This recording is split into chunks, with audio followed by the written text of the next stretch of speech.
Hello students. मैं सुधांशु स्वागत करता हूं आपका आशीष तिवारी यूट्यूब चैनल पर। आशा करता हूं कि आप सभी अच्छे होंगे। मैं इस चैनल के माध्यम से आप सभी के लिए लेकर आया हूं एक वीडियो लेक्चर सीरीज जो बेस है आपके ऑल यूजी कोर्सेज के सेमेस्टर फर्स्ट एंड सेकंड की environmental science theory into practice first, पर्यावरण विज्ञान व्यवहार में सिद्धांत फर्स्ट नाम की एक इम्पोर्टेंट किताब पर, जो कि आपका एबिलिटी इन्हांसमेंट कोर्स यानी कि आपका एक का सब्जेक्ट है। तो स्टूडेंट, अगर आप ड्यू, सोल, रेगुलर या किसी और यूनिवर्सिटी से सब्जेक्ट पढ़ रहे हैं तो ये सीरीज़ आपके लिए बहुत ही उपयोगी होने वाली है।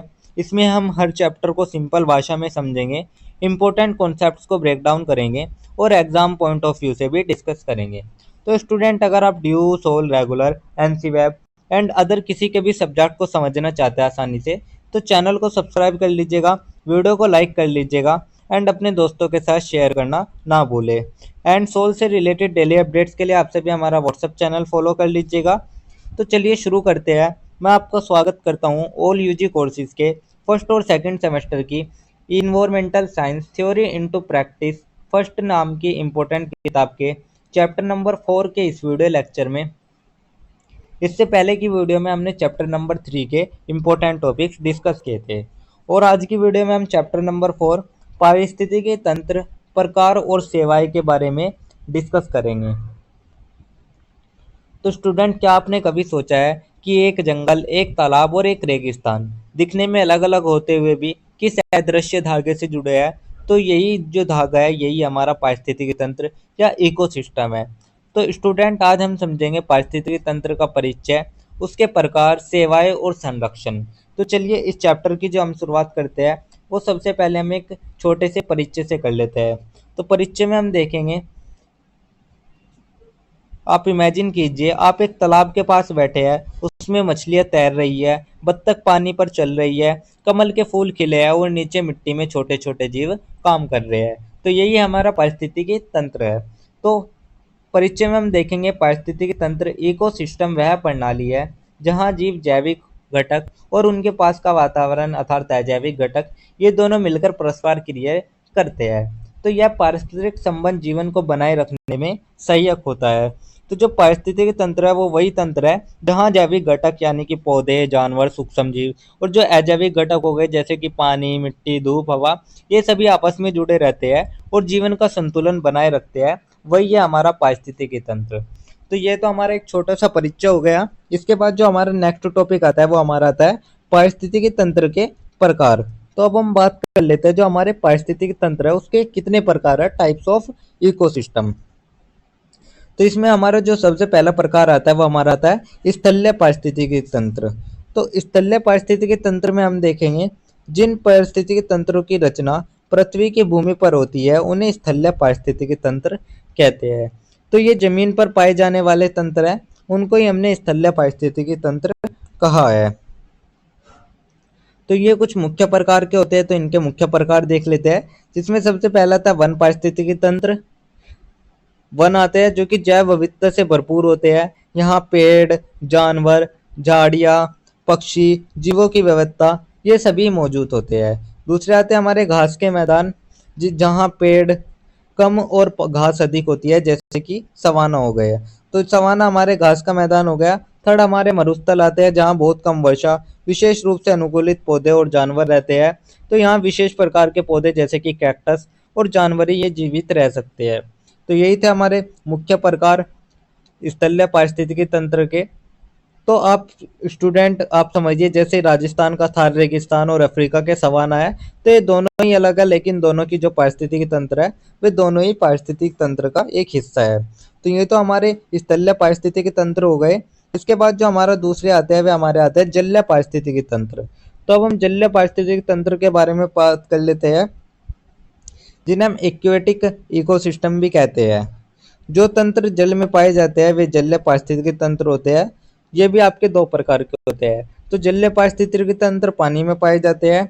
पहले आपका आता है मीठे पानी का तंत्र, दूसरा आपका समुद्री तंत्र। तो मीठे पानी के तंत्र में आपका आते हैं नदियाँ, तालाब, झीलें आदि, और जो समुद्री तंत्र है उसमें महासागर, समुद्र, खाड़ी वगैरह आते हैं। तो स्टूडेंट सोचिए, समुद्र के नीचे फैली रंग बिरंगी कोरल रिफ, जिसे समुद्र का वर्षावन भी कहा जाता है। तो यही हमारा समुद्री तंत्र के अंदर आता है, जो कि हमारा एक जलीय पारिस्थितिकी तंत्र का एक हिस्सा है। तो यही था हमारा जलीय पारिस्थितिकी तंत्र। इसके बाद जो हमारा नेक्स्ट टॉपिक आता है वो हमारा आता है, तो ये तो हमारे दो तरह के जो पारिस्थितिकी तंत्र थे, ये हमारे दो तरह के होते हैं, जो कि मैंने आपको बता दिया। इसके बाद जो हमारा नेक्स्ट टॉपिक आता है वो हमारा आता है पारिस्थितिकी तंत्र की सेवाएं। अब हम इकोसिस्टम सर्विसेज देख लेते हैं। तो पारिस्थितिकी तंत्र कई प्रकार की सेवाएं प्रदान करता है। तो प्रकृति हमें बहुत सी सेवाएं देती है जिन्हें हम रोज इस्तेमाल करते हैं लेकिन अक्सर भूल जाते हैं। जिसमें हमारी सबसे पहले आती है नियामक सेवाएं, जिसमें जलवायु नियंत्रण, बाढ़ नियंत्रण, परागण, ये सभी हमारी नियामक सेवाएं हो गई। दूसरी आती है हमारी आपूर्ति सेवाएं, जिसमें भोजन, जल, लकड़ी, औषधियाँ आती है। फिर थर्ड हमारी आती है सांस्कृतिक सेवाएं, जिसमें आध्यात्मिक संतोष, पर्यटन, सौंदर्य, प्राकृतिक सुंदरता, ये सभी आते हैं। फोर्थ हमारी होती है समर्थन सेवाएं, जिसमें पोषक चक्र, जैव विविधता संरक्षण, ये सभी हमारी सहायक सेवाएं होती है। तो ये तो हमने देख लिया जो हमारा पारिस्थितिकी तंत्र सेवाएं है, जो कि हमें चार प्रकार की सेवाएं प्रदान करती है। एक नियामक, दूसरी आपूर्ति, तीसरी सांस्कृतिक और फोर्थ हमारी समर्थन सेवाएं। तो यही थी हमारी पारिस्थितिकी तंत्र सेवाएं। इसके बाद जो हमारा नेक्स्ट टॉपिक आता है वो हमारा आता है पारिस्थितिकी तंत्र संरक्षण। तो अब हम इकोसिस्टम्स कन्वर्सेशन देख लेते हैं। तो स्टूडेंट उससे पहले आप समझिए, जैसे मधुमक्खी फूलों से परागण करती है, तो यह सिर्फ शहद बनाने के लिए नहीं बल्कि पूरी कृषि व्यवस्था को चलाने में मदद करती है। तो यह भी आपका एक इकोसिस्टम सर्विस हो गई। तो जो कि मैं आपको बता रहा था, तो ये हमारा इकोसिस्टम सर्विस हो गया। इसके बाद जो हमारा नेक्स्ट टॉपिक है वो हमारा आता है पारिस्थितिकी तंत्र संरक्षण, यानी कि इकोसिस्टम कंजर्वेशन। तो इकोसिस्टम कंजर्वेशन देख लेते हैं हम। तो इसमें हम देखेंगे मानव गतिविधियों से पारिस्थितिकी तंत्र खतरे में है, इसके संरक्षण के उपाय।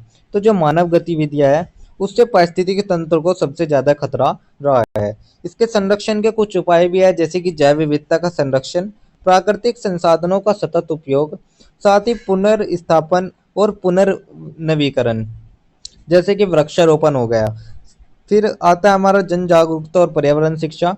तो इनके माध्यम से यही हमारे कुछ ऐसे उपाय है जिसके माध्यम से हम पारिस्थितिकी तंत्र का संरक्षण कर सकते हैं।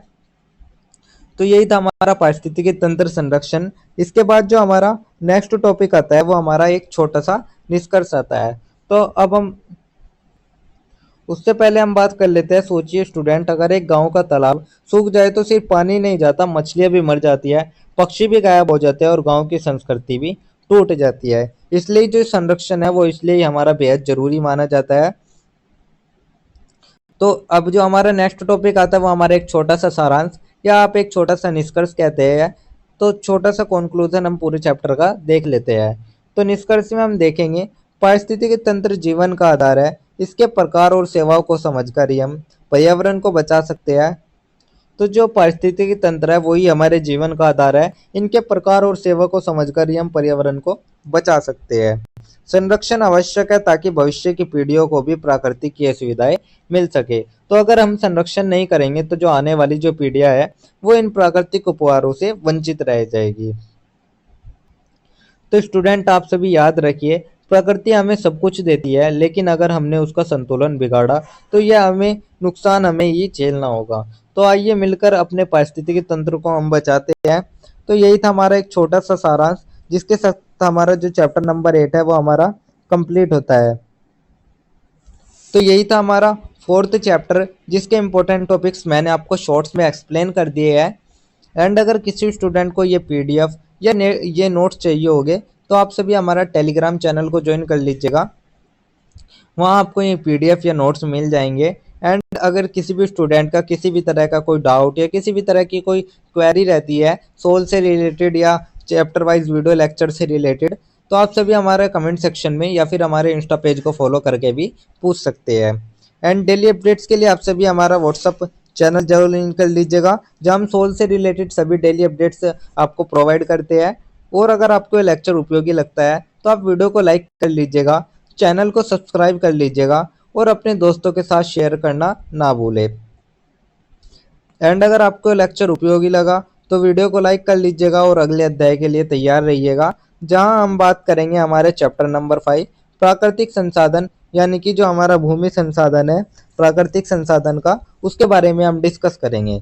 तो आप सभी का बहुत बहुत धन्यवाद। आपका दिन शुभ रहे।